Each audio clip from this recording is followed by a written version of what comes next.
Hey, it's Khadija. Welcome to the Henna Sooq channel. Yes, it's another reaction video. You guys love them. I love doing them. So I have another one in store for you about a DIY shampoo for hair. Today I'm trying out Aritha Powder, which is an all-natural shampoo. I'm so excited. I've never used this before, but I've done a lot of research on it. So I'm going to be using it with Shikakai powder, which I have used before, but I really hope it doesn't go out of date because I've had this for about 3 years. Yes, so 3 years is about the max amount of time you can keep your herbs and where they're the most potent. So make sure you mark the date on your packages and just seal them and keep them in a cool, dark place so that way they last the longest and stay the freshest. I'm sure it's still okay. I am currently on 4th day hair, so it's pretty greasy. 4th day is usually the day that I would wash. So we are on wash day. There's just 2 things you need to know before I start. Number 1 is that I am currently still doing the curly girl method. So I'm going to be doing the curly girl technique in the shower. The only difference is I'll be using this instead of my normal curly girl approved non-sulfate shampoo. The second thing you need to know is that my hair is not heat damaged. A lot of people have made assumptions about my hair and it's not heat damaged, it's just very dry. That's my hair type. My hair has been improving over the past month. Now that that's cleared up, please stop telling me my hair is heat damaged and we can all move on with our lives. Okay. She's so cute. She's so cute. She's like, I know my hair. It's not heat damaged. It is just dry. So that's the case. It's not always dry because of heat damage. That's for sure. And I love how she's approaching her hair, like feeling like, okay, it's time to wash my hair. So she recognizes when her hair needs to be washed. It's really important for those of you watching to really listen to your hair and see what it's telling you to decide on what kind of mask, treatment, cleanser, you have to use, because through knowing what your hair needs will help you decide what you'll need to use. I'm now going to go into my bathroom and we're going to make this little concoction. So of course I needed to get a little voiceover in here somewhere. So here I am in my bathroom. Now there are a few different methods and recipes, but I'm just going to follow what's on the back of the box, which says 2 teaspoons for short hair and 4 for long hair. So I did roughly 3. Then it says optionally you can add 1 teaspoon of Shikakai, Amla or Ayumi powder for conditioning. So I've added Shikakai. Then I just break up the lumps and add a little bit of filtered water to make a smooth, runny paste. Perfect. So the consistency and everything will be really nice and great. I think that it's great that she's following the guided, recipe on the box, but I would probably still add something a little bit more moisturizing, especially so far from what I've seen. Something more moisturizing, because she did mention that her hair is on the dry side. So far what I'm seeing from what she's deciding to do right now is there isn't a very moisturizing ingredient that she's adding in there. Shikakai, soap nut, etc. are cleansing herbs. Cassia would have been nice too. But just not anything really extra moisturizing, so it might leave her hair feeling dry. Let's see, let's find out, let's keep watching. You can also make this a rinse by using more water and straining out the powder, but I feel like the paste is a little more clarifying because it's concentrated and it acts like a scrub. Also, I tried a similar rinse a few years ago and I found my hair was still a little bit greasy after. While I'm mixing, what on earth is this stuff? So Aritha or Reetha powder is most commonly associated with Indian hair care methods. It's made from dried soap nuts, which are a type of fruit from the lychee family grown in tropical parts of Asia. They've been used since ancient times to treat various conditions, but they're mostly used as a natural cleanser because they contain a large amount of saponin, which kind of works like a soap. Some articles say they contain vitamins A, D, E, and K, but I'm not 100% sure if that's accurate. I tried to find a scientific source to find out the nutrient value, but I couldn't find many credible sources. But it looks like they mainly contain saponin and fatty acids. Yes, definitely soap nut is amazing for that saponins. Yes, yes, yes. If you were to soak soap nuts, whole ones, and let that kind of just brew and soak for maybe 24 to 48 hours, you would notice that there would be a little bit of slip and like soapy slip in a way in that liquid. And what I've done in the past actually, in a really old YouTube video, is take that liquid and like kind of blend it up, and it got really foamy. So you could take that liquid as a rinse, or you know, it's easier to use than the whole nuts because you can just get the liquid off and separate it really easily. And then you can shake it in a bottle and put it in like an applicator bottle that you could squeeze and kind of wash your hair and cleanse it with it. A rinse is really easy way to use it for sure. And so far, this looks great. So the hair benefits include cleansing, increasing growth, treating scalp bacteria and infections because of its antibacterial and antifungal properties, reduces dandruff, increases shine, detangles, and apparently it helps to kill lice. So it's all around a great healthy option for your hair, and it can also be used on the skin. A few cons: it's quite mild and most sources say it's not strong enough to wash out a hair mask or an oil treatment from your hair. It's a bit messy, and I have heard it can be a little drying if used too much, so that's something to keep in mind. Yes, so true. You don't want to overdo like herbal cleansing treatments, especially the one that she's doing right now that I don't really see anything added in like that's really moisturizing. I still would push like the aloe vera powder in this mix. It's really simple, easy addition.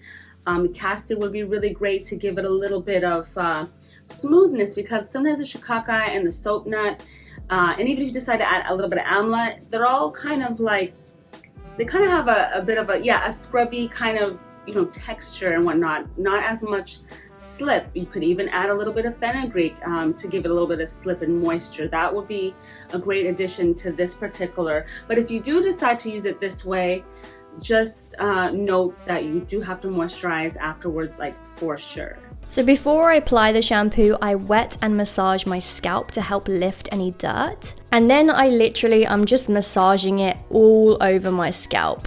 It was a little bit messy and a little hard to use, but it felt quite nice, like kind of like a scrub. I did find after a while it started to feel kind of gross and dry, it just felt like a big old clump of hay on my head. But I guess it was working.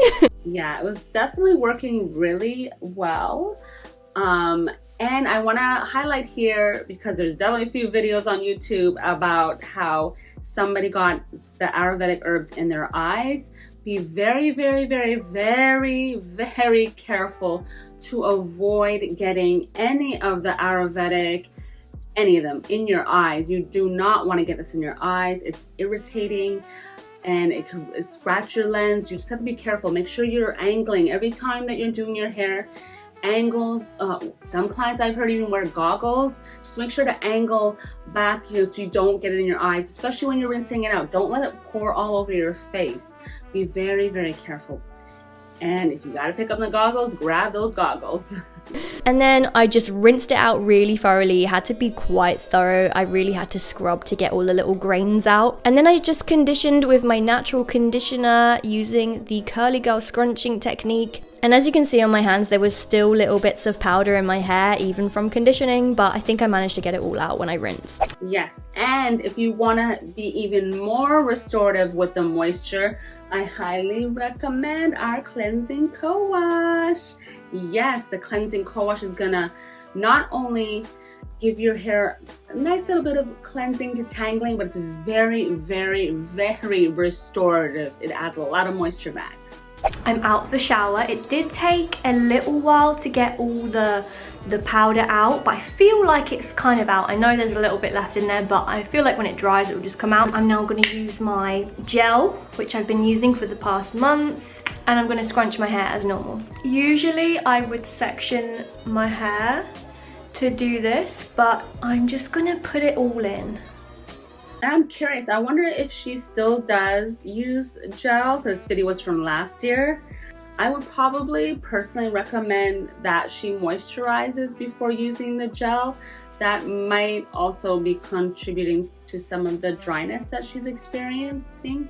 So I would say moisturize either with a water-based conditioner, a hair oil as a sealant, then do the gel and just let it you know, just do it in those steps and then let it air dry ideally if you can, so that way you don't get any more heat on your hair. I'm now just continuing to scrunch dry with my microfiber towel, help get the water out, because I'm now going to let it air dry, but because it's kind of cold at the moment, it's going to take a long time to air dry. So I may have to help it along with a diffuser on a low heat at some point, because this could literally take all day to dry.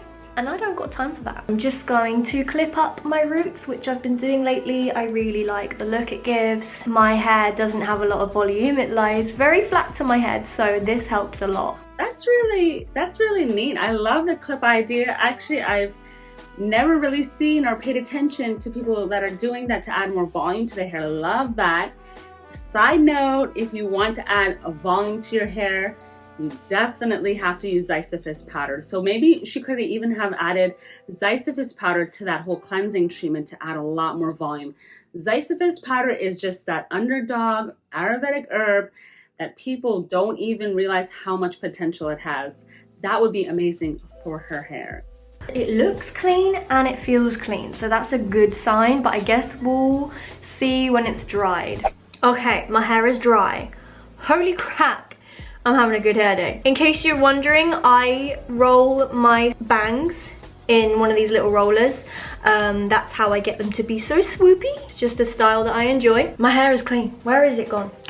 This has cleaned my hair. My hair is clean. I try so many different things. My hair is different every day, but this, what I know for sure, it has cleaned my hair. My hair is not greasy, it's clean. I'm so happy. I can continue to use this. I'm definitely going to, because this worked. Ah! I love her hair. I actually did not expect her hair to come out as gorgeous as it did, like before, and the washing, cleansing. I love what she did. It looks amazing. It definitely has a lot of volume. It has been amazing for her hair. Love, love, love, love it. For any of you who have similar hair as she does, definitely try her method. The cleansing part, definitely once a month, probably, as she's recommending here, because especially because soap nut's very clarifying. The soap nut hair wash definitely is a clarifier, so you want to definitely use that once a month to clarify, so, and to over dry. So the question is, what do you use in between then? What are some other alternatives? I would definitely say clays, especially for those of you who want to naturally cleanse your hair, or one of our hair washes or shampoo bars, because they're SLS free and they add back moisture. We have brand new clay treatments that you guys are gonna love. Rasul, there's a detox, there's a rose infused one. You guys are gonna love it. Okay, but I will say though, for the past month, I've been using a non-foaming cleanser, so I haven't been using sulfates. So this may have worked better on my hair than on someone's hair that has been using sulfates regularly, because my hair is getting used to not having sulfates in it for the past month. So that may be the reason that this has worked so well. So it might work differently for you, depending on what your hair is used to. I'm just impressed. You know, this was like £2.50 for a whole big thing of powder.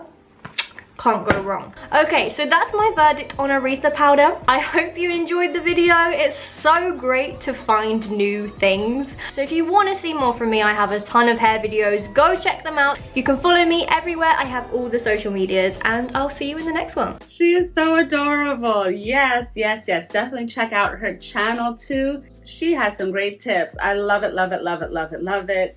She is doing amazing with her treatments and the focus on her hair, because it looks really, really healthy. It really does. Let me know in the comments below, what did you guys think? And don't forget, you gotta hit subscribe to the HennaSooq channel to see more, view more great recipes, hair regimen plans, and treatments using Henna and Ayurvedic hair care, because I'm here to show you how you can reach those goals using plant-based beauty. See you next time. Bye.